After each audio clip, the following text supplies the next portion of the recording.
Hey everyone, Josh here, Wargaming Noob Historical, back with another hobby vlog this time around. We keep rolling on with the Bolt Action Firefight 2nd edition 1/35th scale project. Last few videos I've done have been Tamiya and 1/35th scale, scale modeling centered, and I wanted to continue that with some of the progress that I've made in the past week or so since those videos have posted.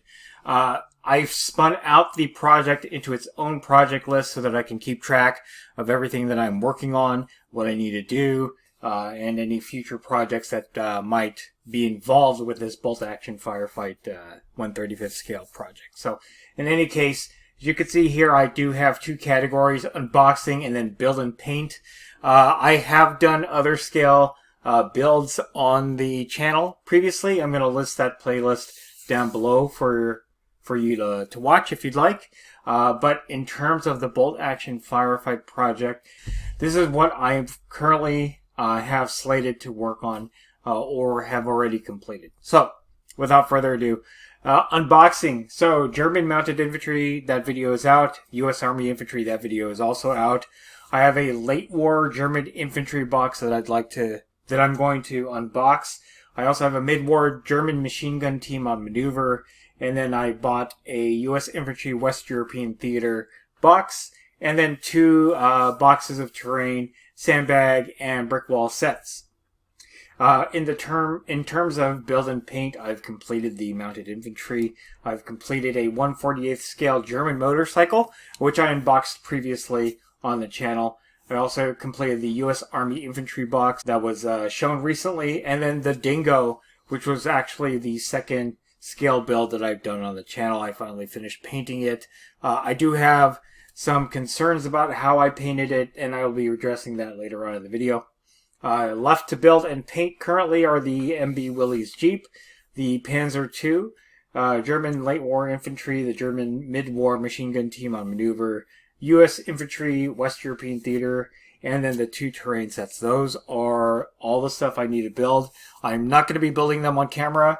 I may in the future do more scale builds. It does take a little bit of effort to do those, so I think I'll just build most of these off camera since the project itself is for Bolt Action Firefight. Let me move on to the stuff that I've completed, and then I'm going to finish off the video talking about the Dingo and why I'm unhappy with how it turned out. Alright, here it is, my German Wehrmacht infantry, mounted infantry, and then the U.S. infantry boxes completed.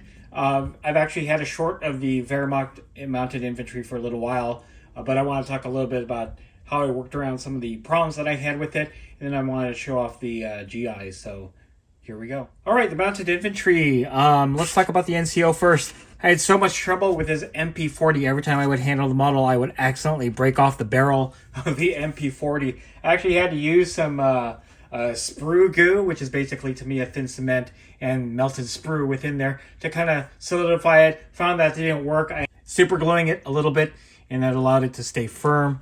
Now when I handle the model, I'm not accidentally breaking off the MP40. I'm surprised at how thin it is, but you know, obviously the scale and the scale of the weapon to the figure, this is accurate. I'm just not used to it.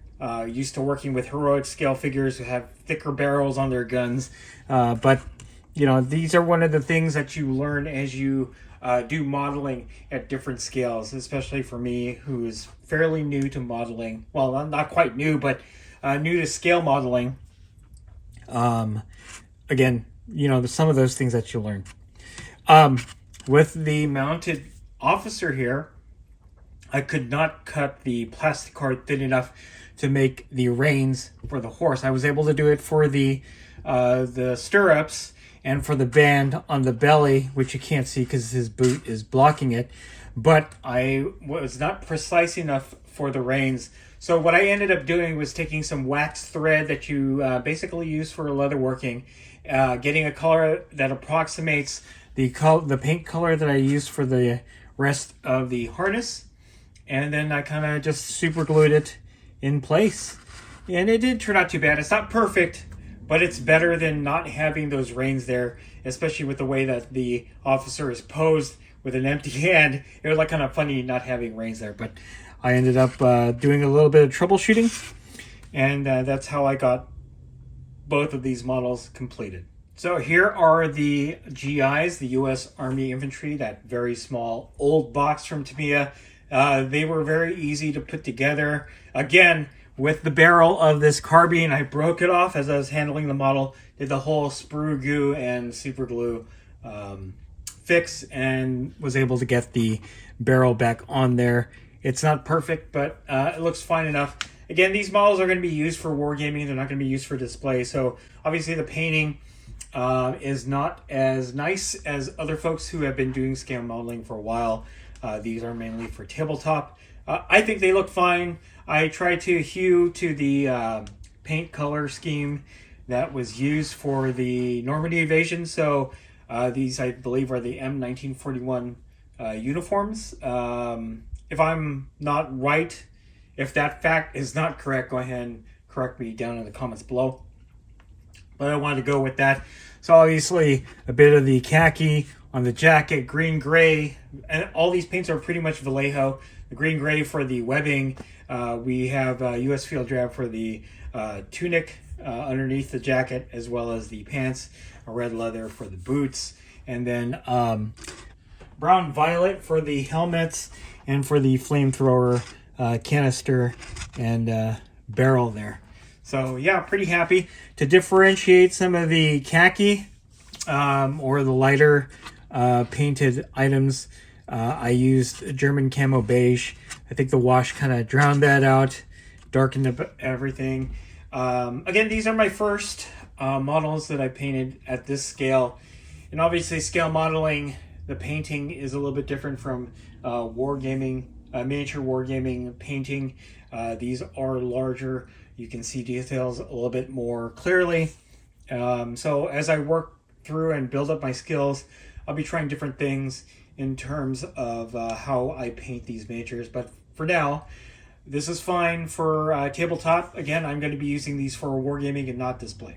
Anyway, I'm going to go ahead and go to the Dingo and the 1/48 scale German motorcycle, and then we're going to finish off the video there. All right, here we have the Dingo and the motorcycle. So the Dingo, I did a build of that a little while ago.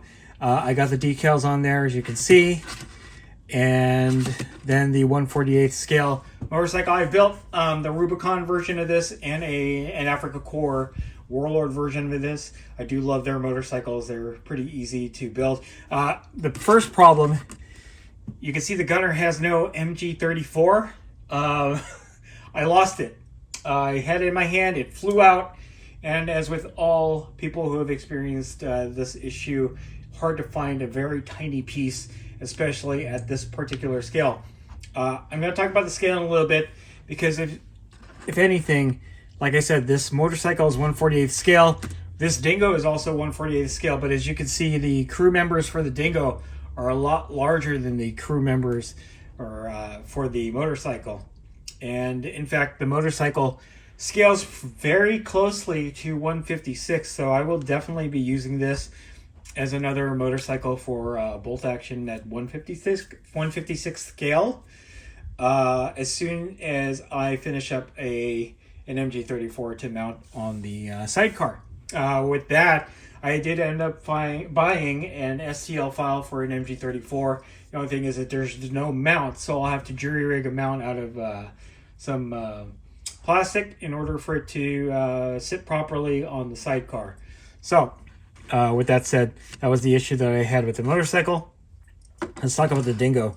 The Dingo is super dark. Initially base coated with olive drab, aka interactive olive drab, which is a little bit more brown than green.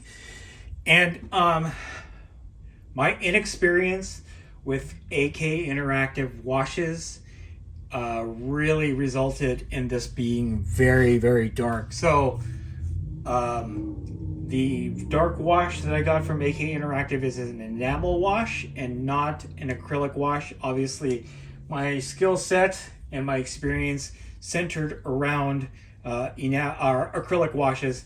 I did not know you needed to kind of slap that enamel wash on there and then kind of thin it down as it gets tacky in order for it to dry properly and wash properly and I left it on there, and this was totally brown by the time it dried up.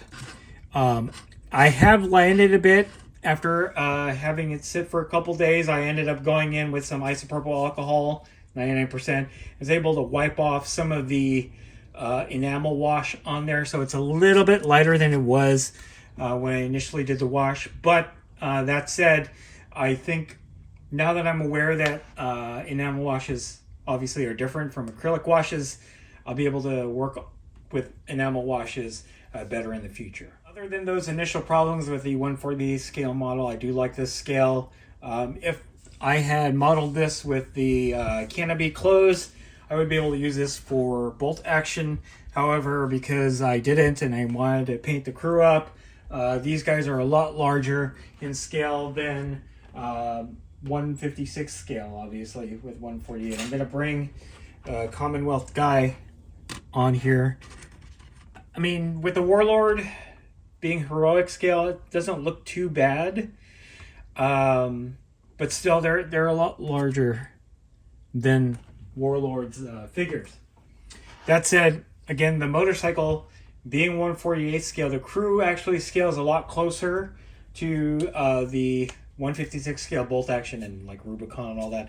So I will definitely be using this motorcycle in conjunction with the Rubicon motorcycle, just so that I have another one that I could use for bolt action. So anyway, let's bring everything back up and then we're going to finish the video. I am very pleased with how the modeling is going for my scale modeling journey. Again, I'm approaching this, I'm approaching scale modeling from a Wargamer perspective. So the models that I'm building up for scale modeling are kind of geared towards wargaming rather than display. That doesn't mean that I won't be working on stuff that I will be using for display, but you know, transitioning from miniature wargaming and modeling to scale modeling is a learning process. I'm learning new techniques. I'm watching videos and stuff like that, noticing the differences between painting from that scale, the 1/56 scale, to 1/35, 1/48 scale is a lot more detailed, and I don't want to do the scale modeling wrong in any way. However, that said, I am having fun. I do like painting the 1/35 scale miniatures because there's something about painting a larger miniature that makes it easier to get across how those miniatures should look. And because of the skills that I'm building at that 1/35 and 1/48 scale, it's going to translate well when I go back down to 1/56 or smaller, you know, for wargaming. So in any case, that is it. That is my update for scale modeling. I got more stuff coming, so stay tuned for that. If you like this video, go ahead and click like. If you haven't subscribed to the channel, I appreciate it if you would. Click the bell notification icon to get notified of all new scale modeling updates coming out of the channel, and then click the link in the description below to join our Discord server. That's the best way I can personally interact with you and chit-chat you about scale modeling, bolt action, and anything else that I cover on the channel. That's it. Thanks for watching. Stay tuned for more scale modeling updates. Stay tuned for more journey into scale modeling from Wargaming Noob Historical.